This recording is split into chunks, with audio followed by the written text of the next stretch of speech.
Hello, hello, hello. Welcome to coffee time. Well, this is tea because I've already had 2 cups of coffee already this morning. So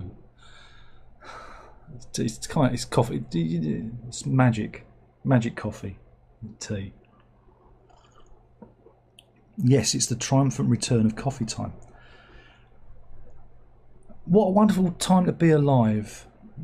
You know. Sometimes people say things like, "I'm ashamed to be an Englishman," or "I'm ashamed of this country."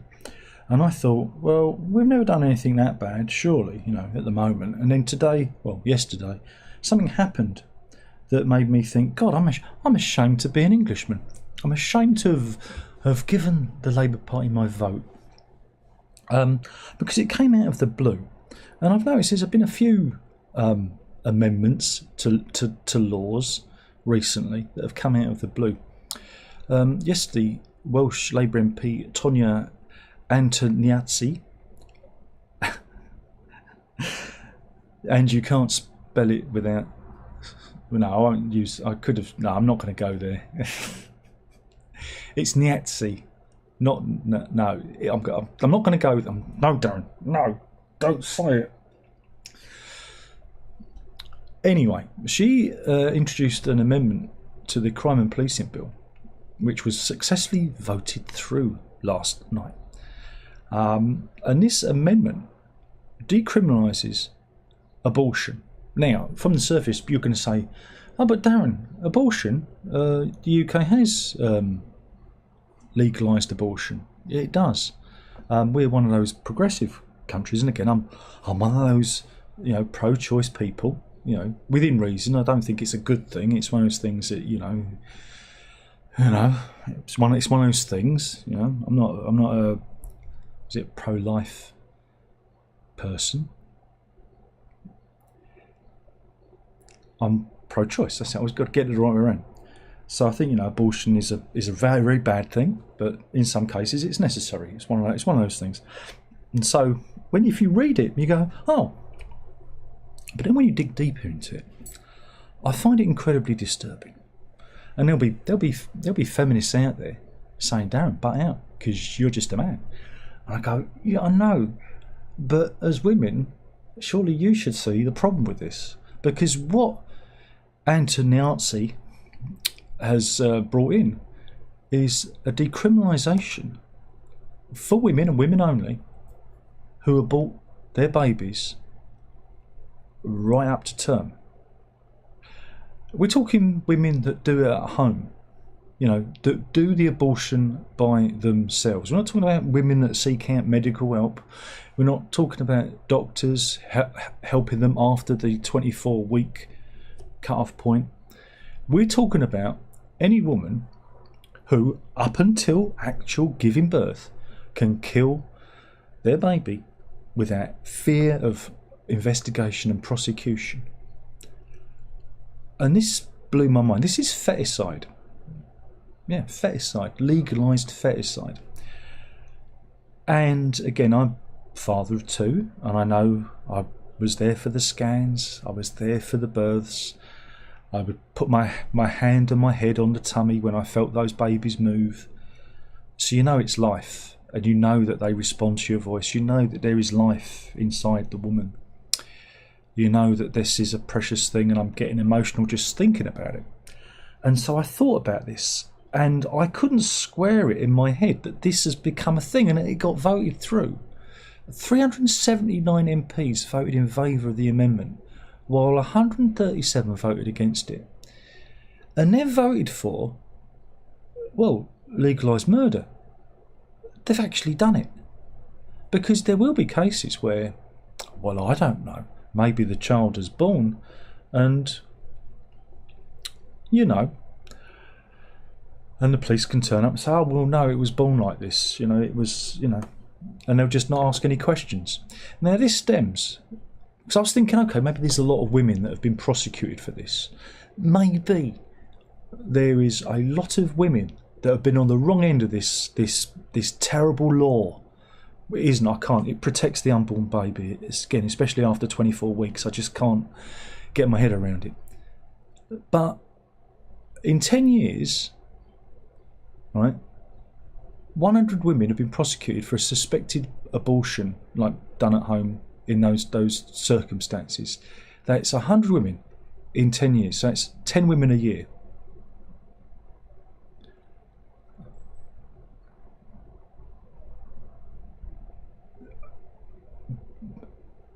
So you've got rid of that.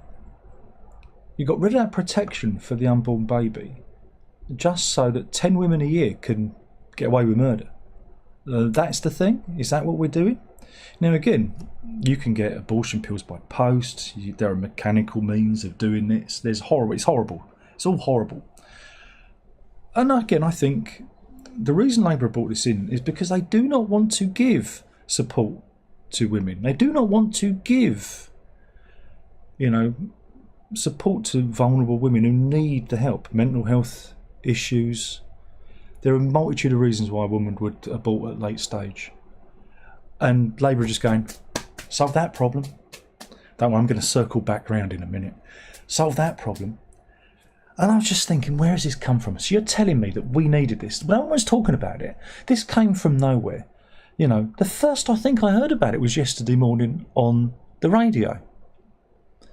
And Aunt Nazi was talking to Nick Ferrari on LBC. And she did a pretty poor job of justifying her reasoning for it. Now, again, there have been very odd stories in the past where workmen have discovered shoeboxes full of baby remains in the attic or in the cellar or in the brickwork of homes. We've read those stories, and if those stories ever happen again, the police will just go, nothing to see here, lads, because law. There's no law against it. And it rattled me. So I was trying to think, where did this come from? Were there feminists march in the streets of London saying, we want you to decriminalise home abortions? Was that a thing? Did I miss that? Because I like to think I've got my finger on the pulse of these things.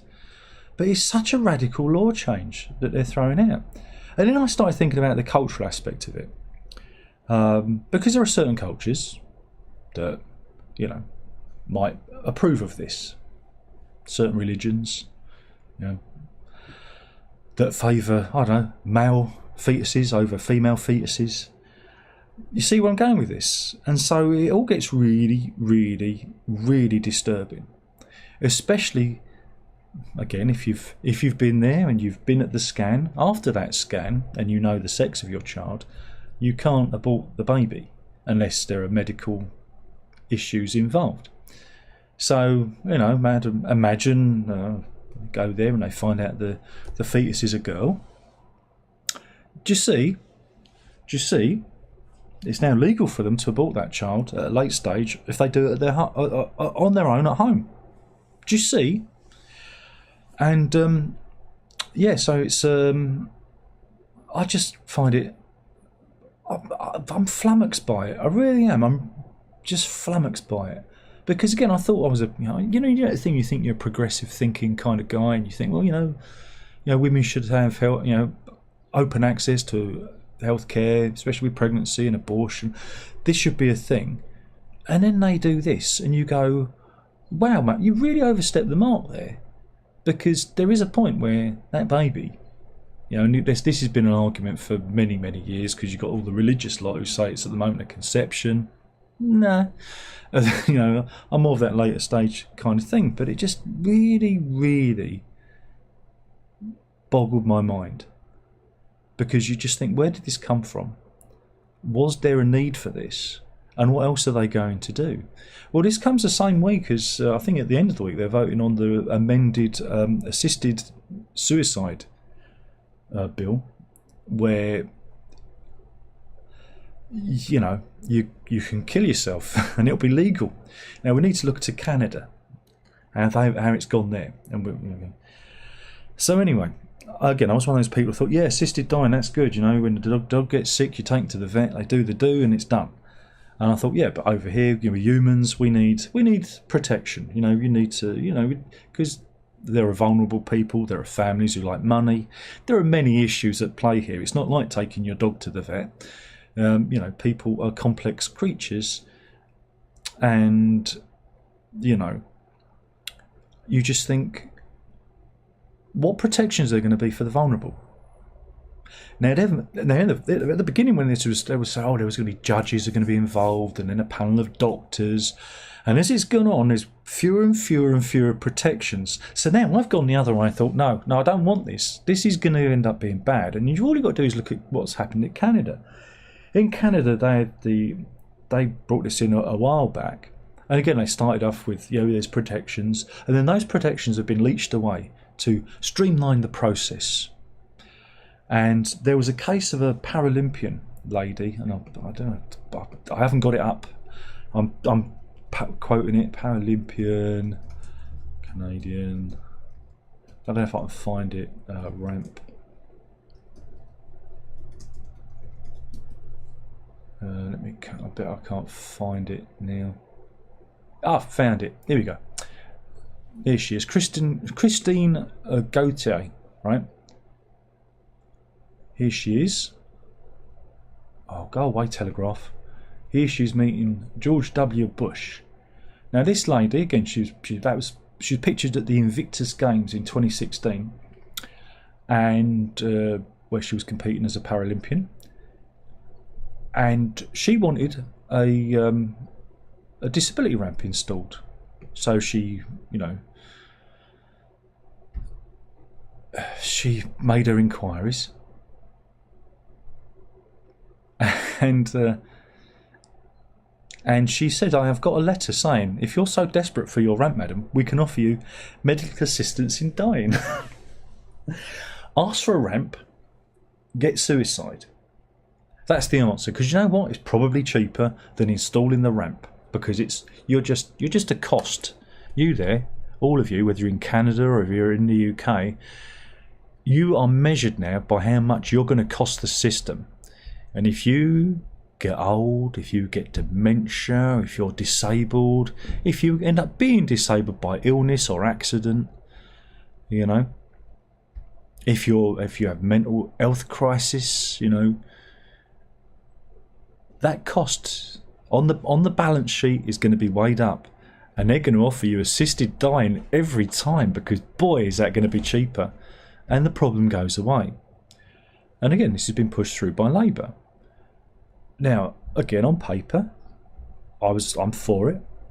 But then, a long time ago, when I was in gainful employment, when I was a member of Her Majesty's Press, I worked with a rights group called Disability Action. I used to do some work for them on television.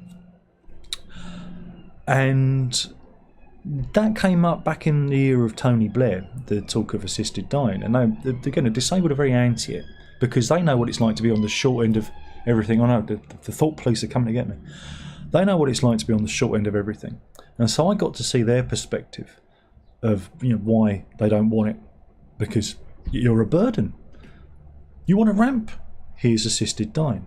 That is a proven thing. That's proven in Canada, right? So I kind of wavered then. I kind of took on that ball and thought, this is an issue. And then, to have a disability in the family with Herb, you think, when Herb gets older and maybe has a crisis, are they going to kill him because it's easier to deal with?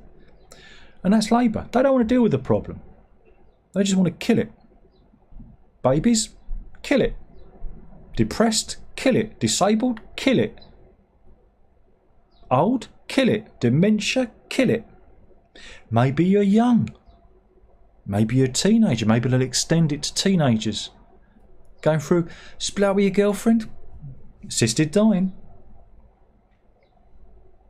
Now, like I said, I'm not from the religious right. I'm an atheist, committed atheist.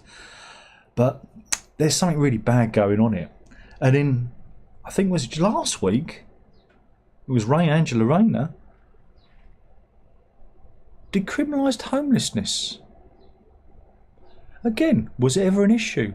Do you ever see the police rounding up the homeless and arresting them? No, they used a law to move them on. They used the threat of arrest to say, come on, move. Now, homelessness decriminalised. On the same day they announced that,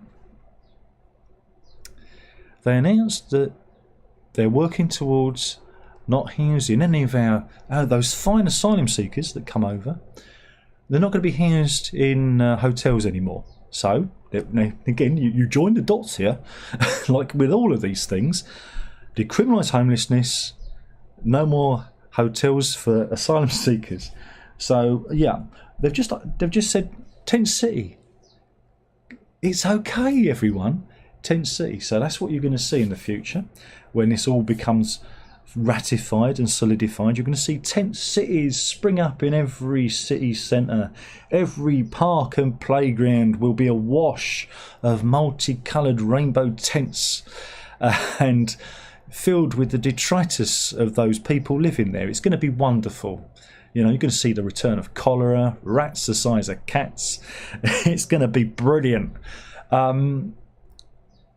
And like I say, you just wonder what the end game. Maybe they'll offer the homeless an express line through to assisted dying. Oh, you're homeless. Have you thought of assisted dying? Solves the problem. Gets rid of the problem. Right? Cheaper maybe with assisted dying. They'll offer like different packages. You know, deluxe package. It'd be more like Dignitas, where you take the drink and then play classical music and you're out. Nice one. And then the cheap one, they'll just give you a length of rope, and they'll go, there's a tree, help yourself. You do wonder, don't you? You do wonder, because even assisted dying is going to cost, and they're going to have to monetize that as well, aren't they? So I do wonder where we're going. You know, this is not the timeline I want to be on. I do think the lunatics have won and have taken over. The idiots have won.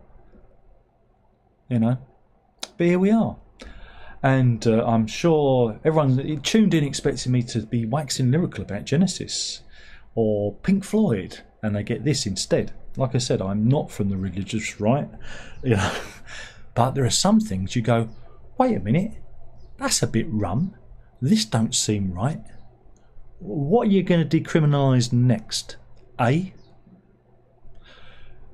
Murder, perfectly legal. If there's a wine a month, you know. If you don't like your neighbour, you shoot him. Only on a Thursday. Who knows? Mike says, hi Darren, I noticed exactly the same law was passed in New Zealand during the coup under Jacinda Ardern. I meant to look into that. Thanks for mentioning it. Because me and the missus were talking about this, and again, Mrs. has had 2 children, and we know the process. We are familiar with children, and we again equally horrified by all this. But I think it's affected me more. The missus just thinks it's disgusting. She just thinks, you know, one. But the weird irony is if you're a doctor or anyone else other than the woman, you can still be prosecuted if you assist an abortion after week 24. You can, you can't. You can, you can't. So it's come from there. Very, very interesting. Very, very interesting. And I really don't understand how you can legalise murder. You know, there'll be people saying, yeah, but it's not a baby. There is a point when you, like I say, you just feel, touch, put your head on the flesh, and you know that there is a living, breathing, breathing through the umbilical cord, creature, alive, you know, cogent in that womb. You know, that's without getting, you know, metaphysical or, you know, spiritual about it. And you just think, and then we're going to drag other aspects into this. We're going to drag up other aspects into this because we had a new report by Baroness Casey about the rape gangs. I'm not going to call them groomers, because let's call them what they are: rape gangs in the UK. Again, the Labour flip-flopped over that because I wanted to protect their arses. Don't worry, Tories are just as guilty.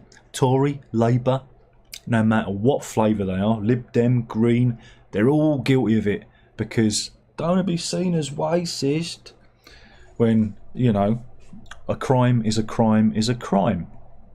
But you think about those men that did that to those girls. There were a few illegal abortions happening in that. well, these men can still carry on doing it. Those gangs are still operating. They're still going on out there. It hasn't stopped. They've just got smarter. You know, they've just got a bit more clever with the technology. And so when, I know, little Susie, who's 13, you know, ends up having an abortion in a bathroom, late stage, she won't get prosecuted. And they don't even need to, I don't know, take DNA from the baby to prove who the father is, because there's no crime. Do you see? Because she's going to make sure that he's nowhere near, and the responsibility is going to be all placed on the girl. Do you see? It's a complete breakdown. It's a complete breakdown of civilization. I know it sounds, I know I feel like I need to wrap my head in tinfoil, but I just can't believe this has come out of nowhere. We didn't even talk about it. This wasn't even discussed in the Houses of Parliament. There was no great debate about this, like there has been with assisted dying. This has just come out of nowhere, and you just go, "What are the ends? Where are we going with this? What are the ends to this?" Find it incredibly disturbing, and there's going to be more to come. Alex says, "This is exactly my reaction. Like, I'm here. Think I'm super progressive, and when it comes to women's sexual health and progressive rights, but this seems bizarre. The nightmare future where you take pills as you feel your life slip away, and the last thing you ever see is the advert that you can't skip." Well, exactly. We're in a strange time, and I don't know how we got here, and I don't know where we're going, and I'm a bit frightened by it, you know. But do go and watch 1984. Watched it with my daughter at the weekend, because we got this thing where we watch terrible things. We watch Threads and Watch It Down, and I'm going to get her to watch Plague Dogs and When the Wind Blows. They're the next two on our list. But we did 1984 because it was on Amazon Prime. The John Hurt, Richard Burton film, a solid adaptation of the George Orwell novel, written in 1948. And you watch that and you go, I'm not saying this is where we are, but I think everyone's watched this and thought, I like that. You know, the whole cancel culture, unpersoning. It's a direct lift from Orwell. You know, again, in that future, nobody has babies naturally. More sex is kind of outlawed. Only the pros have sex, and the elite classes, they don't fuck anymore. It's all pornography, you know, and artificial insemination. And you just think, oh boy, they've read Orwell and thought it was a bloody instruction manual.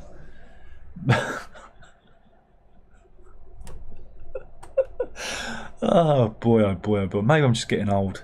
Maybe I'm just seeing it wrong. But I don't think I'm going to have. I don't think there's any woman who can justify killing a late-stage fetus on their own, in their own home, without the assistance of medical professionals. That just feels wrong to me. But again, you bring in the cultural aspect. You know, some cultures close ranks, they have language barriers, they don't want to engage with the NHS. Are we going to see more women dying? Would that be treated as murder? Would that be, or is that just going to be, oh well, she tried to do the abortion, it went wrong. Nothing to see here, cops. Nothing to see here. Where does it end? Where does it all end? They're gnawing away at the framework of society. Where does it all end? And I do worry that I've just gone, I think I've gone down a rabbit. This has pushed me. This has pushed me. You know, and I don't think, I'm never going to vote for Labour ever again. I've been a Labour voter all my life for my sins. I voted Green once. But I've always been that way, even though I voted to leave the EU. I'm old school Labour who believed the EU is, you know, when it was the when it was the EEC, you know, Labour used to believe, were very anti it, and then when Neil Kinnock went off and got a job there, Labour were very pro it, because gravy train, you know, go and look back. Neil Kinnock was very anti EU, and then one day he woke up and said EU great, and you got to question everything. But yeah, so they're all shits, and here we are. That's the message. We're all shits, and here we are. And but anyway, and if you don't like this video, don't worry. Assisted dying will be along soon for you. and if you press the thumbs down button enough, the pills will be in the post. All right. Oh, ended a bit dark. Ended a bit dark there. So yeah, I doubt if anyone's actually watching this. Yeah, 12 people. I've only got 3 comments because everyone's just sitting there just going, "What?" But yeah, it's I'm gonna. Mike says, "You're not mad. We just live in a dystopia." Fahrenheit 451. Yeah, I again read that. Ray Bradbury, big fan. I read the book when I was a kid, and so big fan of that. I'm trying to find a. Yeah, here we go. This is the euthanasia offered to the Paralympian. So there we go. So you can read up on that. And this is the story about the vote against abortion, vote for decriminalised abortion, home abortion we might add, home abortion without any medical intervention from doctors or nurses, legalised home abortion. Think about that. Now again, I come from a culture, I come from the East End of London, where there used to be an old lady on the street, who lived on the street, who women used to go to for illegal abortions, to get the coat hanger out. Seriously, they talk about it. Because that's what my grandmother talked about. My mother, these people used to exist back in after the war, during the war, when women got knocked up by American airmen or whatever. You'd go and see old Mother Riley and she'd get her coat hanger out. Or the gin and a hot bath, We're going back to those days. But we've got all this medical technology. I'm just thinking, why? Then get away. Then why don't you just get rid of the 24-week limit and be done with it? If that's the problem. But it's not going to keep women safe. Women are going to die. Babies are going to die. There is no good result in this. There is no positive other than saving 10 women a year from the chance of being sent to prison. I mean, the one big case, who was that? There was a Nicola Parker. She was arrested in hospital by uniform officers and accused of carrying out illegal abortion. Her case went to court and she was acquitted because the law did its job. The law is robust. She didn't go to prison. She got acquitted. Now that protection is gone. Because what if she had have done it? You see? Anyway, I've gone on enough, sorry. Alex says, all my normal reasoning for this stuff just falls flat when it comes to late stage stuff. Like if you want to abort it that late to a pregnancy, there's clearly something deeper happening there. Well, again, there are cases when you need to do it if the child has developed a developmental issue. If the child is stillborn, there are cases when that is necessary. But you do. Thought police are coming, but you go to the hospital and you get the doctors to help you because you could kill yourself. It's again assisted dying. It's just, where are we going? Payne says, I'm in a lot of mood today about a lot of things. Oh, okay. Well, I'm in a mood too, so we're both in a mood. But I find this disturbing. Paul says, "Hi, Darren. Great to see coffee time." Yeah, I know. There were reasons why it didn't exist. I got a 3-month community order for one late last year, and that kind of soured proceedings for me because I have to be very careful what I say and what I do, because otherwise you get community action, and if it gets too crazy, then not only do they take away my ability to live stream, my ability to upload, my ability to make money, the little money I do make, but then the channel gets taken down and you can't appeal it. I appealed the thing because they read what I said out of context, and I said to explain to them that I'm not in favour of it. I was against the thing, but your algorithm seems to think I'm in favour of it. How can you think I'm in favour of this thing when I say the opposite? And they still ruled against me because the algorithm doesn't have any nuance. It's just a machine. It doesn't understand words, and so it's very dangerous doing this because you can fall foul. Even if you're joking, you can make a joke and you can end up with a community order and a community strike, and it's just not. It's impossible to talk normally. You know, I'm not trying to inflame anyone. I'm not trying to, you know, get you to burn the hostels or anything like that. Even saying that, get a community strike. I'm not trying to get anyone to do anything like that. I'm just trying to have a conversation, or at least show you the news, have a bit of a laugh. Not in this case. And like I said, it is totalitarian in its extremity. But the grifters, the actual right-wing grifters, who are out there making money, lots of money, who are there just to fuel the fire of dissent and breed hate between everyone, they get a pat on the back and they get the money, because enragement is engagement, indeedy. So there you go. Paul says, hi Darren. Oh, you've done that. Payne says, one of those days, grr, even without the stuff in the news. Yeah, well look, just think of me tomorrow. I'm having a tooth pulled out, so enjoy it. 4 p.m. Set your watches. I'd love to live stream it, but I don't think they'd let me do that. So take some solace that I will be in pain for the next 3 weeks. All right, I've already just got over that one being pulled, so I've got to do another one because I'm rotting from the inside thanks to the diabetes. Alex says it's the death of nuance and the slow collapse of cultural progression. There is no culture. We live in post-cultural times. People do not understand nuance. They do not understand humour. They only understand literalism. Literalism has taken over. That's why movies are shit now. That's why all our culture is the lowest common denominator, because literalism, look it up, it's a thing. It's a thing, literalism, because everyone has to be spoon-fed the story because they can't figure it out. And there are reasons for this. The death of culture, the use of mobile phone technology, social media, short-form content, people being locked into monocultures, no experience of anything else other than the thing that they're fascinated with. It's cataclysmic. This is why Elon Musk bought X or Twitter, because he could see what was happening. And he did a pretty good job of, because what he did is he deliberately did what he did to destroy it, so that everyone would disperse. And so he's thinned out social media. Genius. So, but will it have lost less than some of its hold? No, because he needs to buy TikTok next. He needs to destroy that one, because that's doing harm to our children's brains, because they can't concentrate.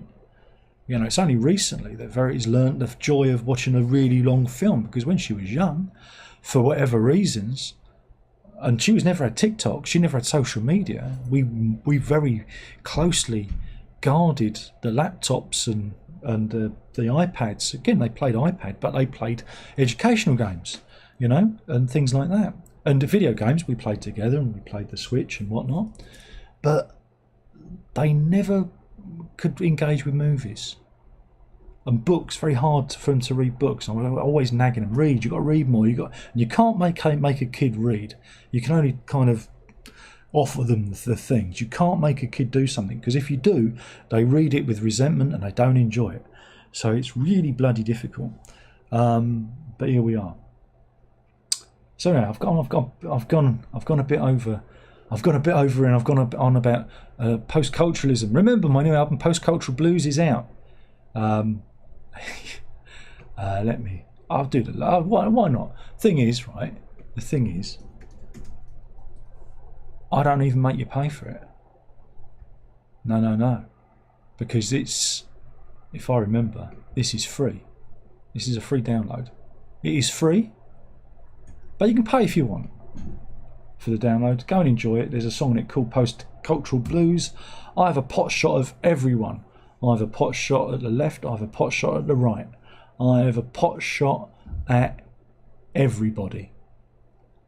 Alright, and at the end I do a lovely little song called Live and Let Love, where I try and bring us all together with our patchouli oil and our joss sticks and our lighters in the air and our beads, and you know, we try and just all love each other. And if you can't love each other, love yourself. Make sure you've got a good grip.